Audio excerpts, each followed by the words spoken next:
Now, apart from being an accomplished actress, Pauline McLean has written 8 novels. For her 9th, though, she's ventured into teen fiction. It's called Jenny Q Stitched Up, and Pauline joins us in the studio. Afternoon, Pauline. Good afternoon. How are you? I'm very well. Actually, as you were mentioning moustaches, nobody tells you that as you get older, you do get hairier here and there. Not mostly in places that you can see. The other hairy places go kind of bald. Too much information, I suppose. But there you go. But I do have I have a wire on each side of my lip that grows every so often, and it is a little bit like a moustache. Yeah, and has to be plucked out. Plucked out, yeah. There's a great satisfaction in that, but until it's long enough to actually pluck out, it just looks like a massive blackhead.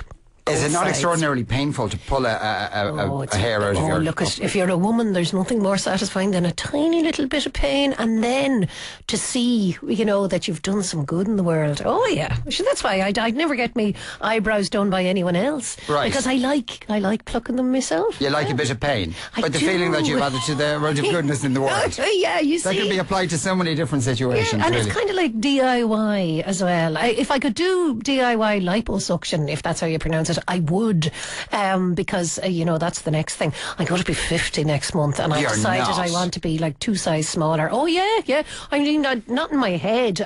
It'll only be for a day.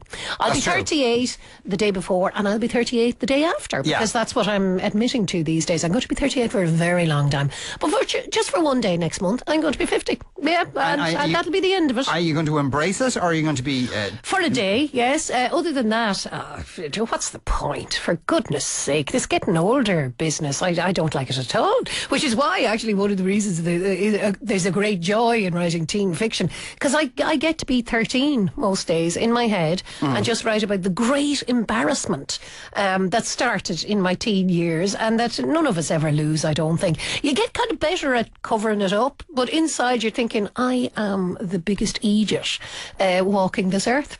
So it's good to know that everyone thinks that about themselves, I think. Were you perpetually embarrassed when you were a teenager? I remember that I was embarrassed mostly by myself more than anyone else. I mean, obviously family helped in all of that. My brothers, and I have admitted it in an author's note for Jenny Q Stitched Up, my brothers used to call me Veruca Head, or hook nose. So, if I wasn't embarrassed by myself enough, they would help, which was great. Why did they call you Veruca Head? I don't know, they just thought that was hilarious, I guess it's the tough love within families. My father used to call me Awkward Annie, or Big Annie, or Anne. Big Annie, calling a teenage girl Big Annie. Yeah. But it was because I would fall over my own shadow, and then to be really subtle, he'd call me Anne or Anya sometimes, and nobody, if we were in company and they didn't know anything, they just thought, oh, what a lovely pet name. Little knowing it was because I was very awkward. Yeah, so I didn't need anyone else to help embarrass me. I could do it all myself. Were you socially awkward? No, I think, if anything, I was probably the opposite of that, which was deadly embarrassing as well. I was out for a good time and probably thought that I was the life and soul of the party. And I think back on it now and I think, oh God, how annoying must I have been? It's not good. And this is why, I am, because I'm writing about a 13-year-old girl at the moment, and I don't have to reach far for embarrassment. Were you a precocious teenager, do you think? I was a bit, I think, yeah. I didn't mean to be, annoying or precocious, but I think I was. I've always had too much to say for myself, I think.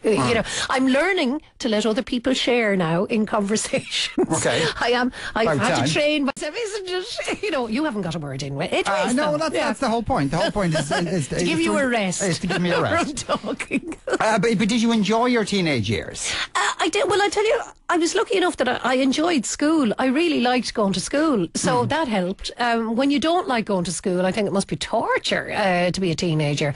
I just had the only time I didn't enjoy, I had 1 year, but it was in primary school, where I just had a personality clash with the nun that was teaching me. I'd say if I met her now, I probably that's an unusual great. Story. For an Irish girl to have had that strange experience. But I loved school, and in fact, actually, I went to the Mercy Convent in Galway, both primary and secondary school, and one of the men who taught history at the time became the headmaster later. He wrote me a little letter once just to say, thank you so much for being positive about your school days. Most people go, oh God, I couldn't stand it. Whereas I really liked it. I enjoyed it, yeah. The difference though, when you and I were teenagers was, maybe 10 years ago. Yes. And things perhaps have changed since then. Well, yeah. For teenagers today, was that tricky getting that right? Well, yes, I had to get kind of savvy about things like, not just social media, because I quite like wasting time on Facebook and everything myself, so that was no problem. But texting, learning how to text properly, or like as in teenage text speak, But I now know the symbols for if you want to call somebody a big arse, basically, yes. or a very big arse. So that's just flattening out the symbols. It's great. So I know stuff like that, and unfortunately I am now texting adults that I know, well, so-called adults, in the text speak that I have learned, and it's taking most of them an hour to read everything I've sent them because they cannot figure it out. They're waiting for their teenagers to come home and translate translate, and teach them how to work a phone. But say the general... The worldview of a teenager today might have been different to the worldview of a teenager when you were a teen. Because I suppose the world seemed much bigger then than it does now to them. Now, the place is smaller, there are different sets of expectations. Plus also, whether it's true or not, but there's a perception that teenagers have grown up much quicker. They might be more sexually precocious, for instance. That's right. That was one of the problems when I decided I'd try to write for teens, was that anything over 14 years of age, and any parent out there is not going to thank me for saying it, but you're into the territory of sex and so on. So there is that kind of precocious, thing that we didn't. Well, we just lived in terror, I think, when we were growing up. Well, I was saying, I was going to be 50 next year. Month, not next year. But when I was growing up, there was a certain amount of God-riven terror that was put into us about stuff that you might do or not do. And it was just beginning to change as I suppose, went off to college and everything. But now, these days, I mean,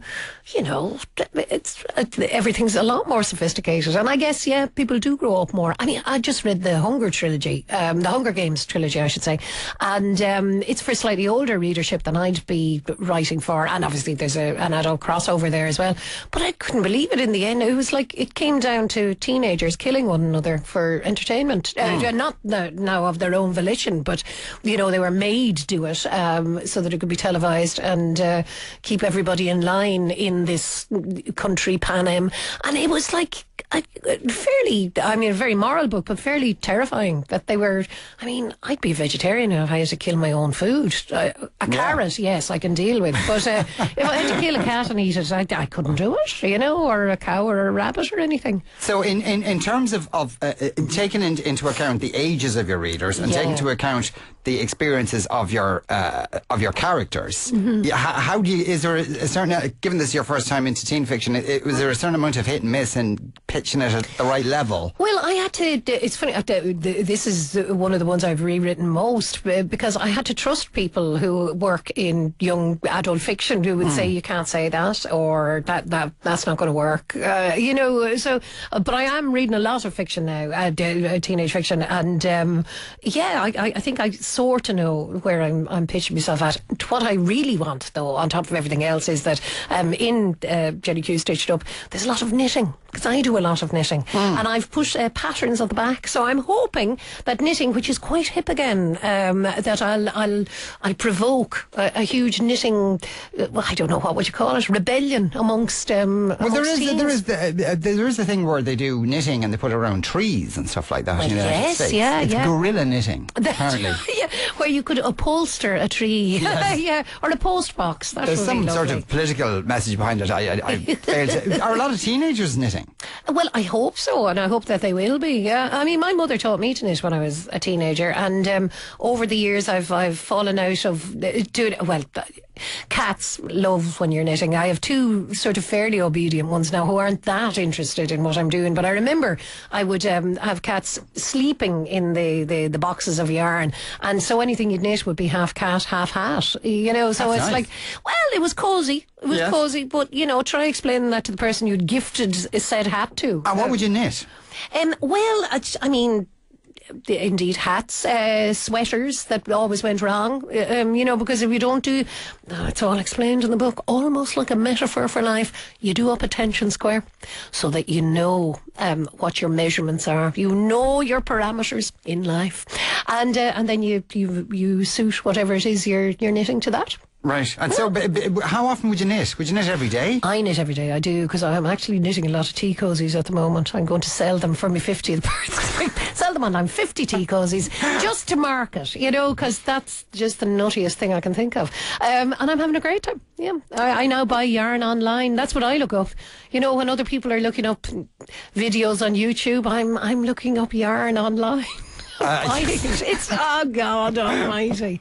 Yeah, is there a yarn online website? Oh, there are many. There are many. Just you know, if you think I want to knit something shiny and mohair, if you just type in shiny mohair yarn, you'll have mega sites coming at you with shiny lurex and mohairy yarns. Yeah. Have you ever read Order of the Dragon? Somebody wants to know. Oh no! It's a great unknown young reader books. Oh. Right. They say it's unknown, so obviously by definition then you won't have read it. Dragons are good. There's a great animation that I recommend to everyone, no matter what age they are, called How to Train Your Dragon, and which I think started life as a book. Fantastic. And the main dragon in it is basically a cat with, you know, wings and dragon tail and all that. Yeah. So how old is Jenny Q, by the way? Jenny Q has just turned 13, and the problem in her life is that she has an older brother who's 16, and that's the family so far, and then her mother, and she's going on 13, this girl, and then her mother announces that she's pregnant again, which is like so totally out of order, because it means then that her parents are still having sex, and everyone will know because her mother's going to be walking around with a bump, and it just goes from there, from bad to worse. So are you going to continue with Jenny Q? Will she always remain 13? Well, no, I suppose she'll have to age. We'll see if I can grow up enough to bring her through that. But yeah, I am writing a second one at the moment, actually, so I'm getting to be 13 still. And is that it for adult fiction then? Well, no, I will go back to that. To be honest with you, the last adult book that I did, which makes it sound quite racy now when you say that, it's like sometimes I say to people, oh yeah, no, it's all right, I have a bus pass, but what I mean is, like, I bought myself a bus pass, not that I've been granted one because of my great age. But anyway, the last book, The Time Is Now, was very ambitious and very complicated, and I got kind of burned out after it, you know, so it was, and I didn't want to give up writing, so that's why Miss Sarah Webb, who's a wonderful writer as well, said you should try writing for teens, and it was good, because I think I might have just not so much given up, because I'd have regretted that, because you know, once you have the hang of the writing at all, it just gets in on you like an infection.